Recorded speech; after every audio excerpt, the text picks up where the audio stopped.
ధరణి పోర్టల్లో అర్ధరాత్రులు కూడా భూములు రిజిస్ట్రేషన్ జరిగాయన్నారు ఎన్ఎం శ్రీనివాసరెడ్డి. భూ యజమానుల పేర్లు రాత్రికి రాత్రే మారిపోయాయన్నారు. భూభారతి చట్టంతో అక్రమాలకు చెక్ పెడతామన్నారు ఆయన. అయితే కాంగ్రెస్ ఎమ్మెల్యే ఈ చట్టంపై మాట్లాడే ధైర్యం లేకే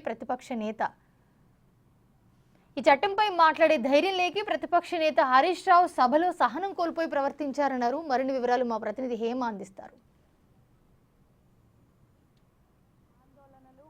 మధ్య అయితే మొత్తానికి భూ భారతికి సంబంధించినటువంటి కొత్త చట్టం శాసనసభ ఆమోదం తెలిపింది. అసలు ఈ చట్టం ఏంటి అన్ని వివరాలు డీటెయిల్డ్గా అడిగి తెలుసుకుందాం. మనతో పాటు ఎమ్మెల్యే ఎన్ఎం శ్రీనివాసరెడ్డి ఉన్నారు. చాలా గొడవల మధ్య మొత్తానికైతే శాసనసభ బిల్లుని ఆమోదం తెలిపింది. చట్టం కూడా అమలు కాబోతుంది. అసలు ఏంటి ఈ భూ భారతికి సంబంధించినటువంటి ఆ చట్టం ఏంటి? ఇది ఎప్పుడైతే ధరణి పోర్టల్ లాంచ్ అయిందో కేసీఆర్ గారు దాన్ని ఒక అద్భుతంగా వివరించారు. అదో సెవెంత్ వండర్ లాగా చెప్పుకున్నారు. కానీ దాంతో లక్షలాది మంది భూ హక్కుదారులకు ఇబ్బందులు జరిగినాయి.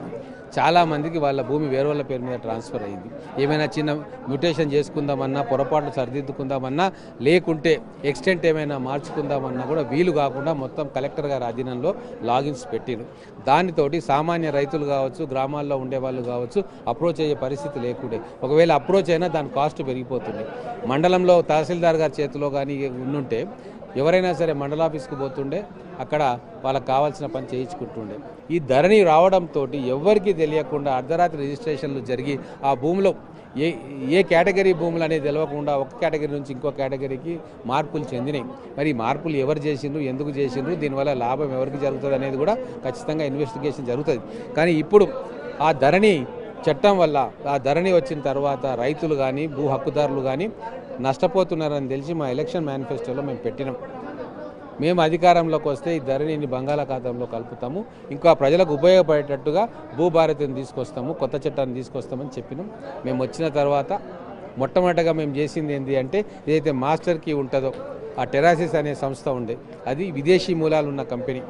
అది మొదలు ఇండియాలో ఉంది, తర్వాత ఫిలిప్పీన్స్, అక్కడి నుంచి సింగపూర్ నుంచి కేమన్ ఐలాండ్స్ నుంచి వర్జిన్ ఐలాండ్స్, ఇట్లా ట్యాక్స్ హేవెన్స్లో ఉండి అక్కడ నుంచి ఆపరేట్ చేస్తూ ఉన్నారు. మొదలు అక్కడి నుంచి డాటా ఆ కీ తీసుకొని ఎన్ఐసికి అప్పచెప్పినాం.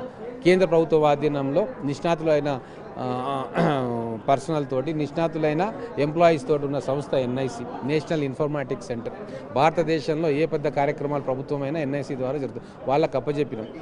ఇప్పుడు గతంలో జరిగిన లోటుపాట్లన్నింటినీ కవర్ చేసుకుంటూ ఈ భూమాత చట్టంలో, భూభారతి చట్టంలో ఖచ్చితంగా రైతులకు కానీ భూ హక్కుదారులకు కానీ మేలు జరిగే అంశాలను పెట్టినాం.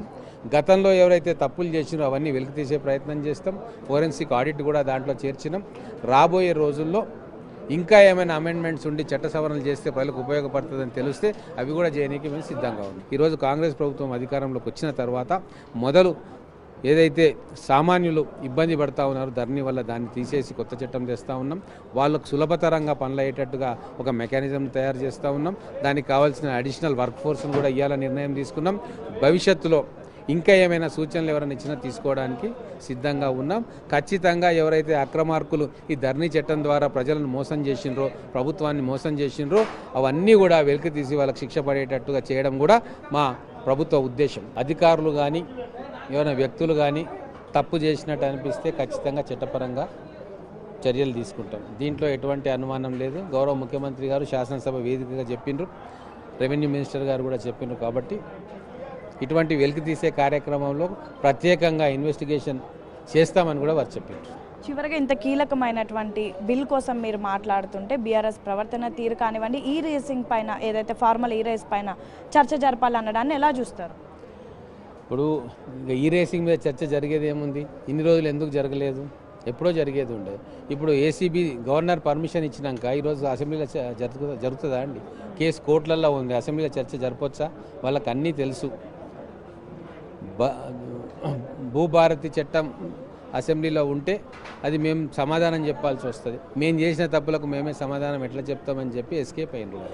అలాగే ఈరోజు కేటీఆర్ మీద ఏసీబీ కేసు రిజిస్టర్ చేసుకోవడం అనేది వాళ్ళు సహించలేకపోతా ఉన్నారు. వాళ్ళు ఊహించలే అధికార మార్పిడి జరుగుతుంది, వచ్చిన ప్రభుత్వం నిక్కచ్చిగా ఉంటుంది, వాళ్ళు చేసిన అక్రమాలను కానీ దౌర్జన్యాలను కానీ భూదందాలు కానీ ప్రజల ముందుకు తీసుకొస్తుందని చెప్పి వాళ్ళు ఈరోజు కూడా ఎక్స్పెక్ట్ చేయలే. రేవంత్ రెడ్డి గారు ముఖ్యమంత్రి అవుతారని కూడా వారు ఎక్స్పెక్ట్ చేయలే. కానీ ఈరోజు రేవంత్ రెడ్డి గారు ముఖ్యమంత్రి స్థానంలో కూర్చొని ఖచ్చితంగా గత 10 సంవత్సరాల్లో వాళ్ళు చేసిన అక్రమాలను వెలికి తీయాలని చెప్పి కంకణం కట్టుకున్నాడు. ఖచ్చితంగా వాళ్ళు చేసిన అక్రమాలు కావచ్చు, మిస్డీడ్స్ కావచ్చు, దందాలు కావచ్చు, అవన్నీ కూడా తెలంగాణ ప్రజల ముందుకు తీసుకొస్తాడు. స్పీకర్ పైన దాడి కానివ్వండి, పేపర్లు విసిరేయడం కానివ్వండి, అసెంబ్లీలో ఈరోజు ఉదయం నుంచి వాళ్ళు చేస్తున్నటువంటి ప్రవర్తన ఇదంతా ఎలా అర్థం పడుతుంది? ఏముందంటే ఇప్పుడు వాళ్ళు స్వార్థపరులు. అక్బరుద్దీన్ గారు చెప్పిండ్రు, కుటుంబం కోసం కుటుంబం చేత 10 సంవత్సరాలు పాలించిండ్రు, కుటుంబం కోసం ఆ పార్టీ ఉంది, కుటుంబ ప్రయోజనాలను రక్షించుకోవడానికి ఆ పార్టీ ఉంది, కుటుంబం కోసం మిగతా ఎమ్మెల్యేలతో పనిచేయించుకుంటారు అని చెప్పి చాలా స్పష్టంగా వాళ్ళ చర్యలతో మనకు అర్థమవుతా ఉంది. అందుకే తెలంగాణ ప్రజలు ఖచ్చితంగా భవిష్యత్తులో బీఆర్ఎస్ అనే పార్టీ ఈ గడ్డ మీద లేకుండా చేస్తారు. మొత్తానికైతే ఈరోజు బీఆర్ఎస్ ప్రవర్తన అనేది రాష్ట్ర ప్రజలు మొత్తం కూడా గమనిస్తున్నారు అని అంటే కాంగ్రెస్ ఎమ్మెల్యే ఎన్ఎం శ్రీనివాస్ రెడ్డి చెప్తున్నటువంటి పరిస్థితి. వీడియో జర్నలిస్ట్ అనిల్తో హేమ.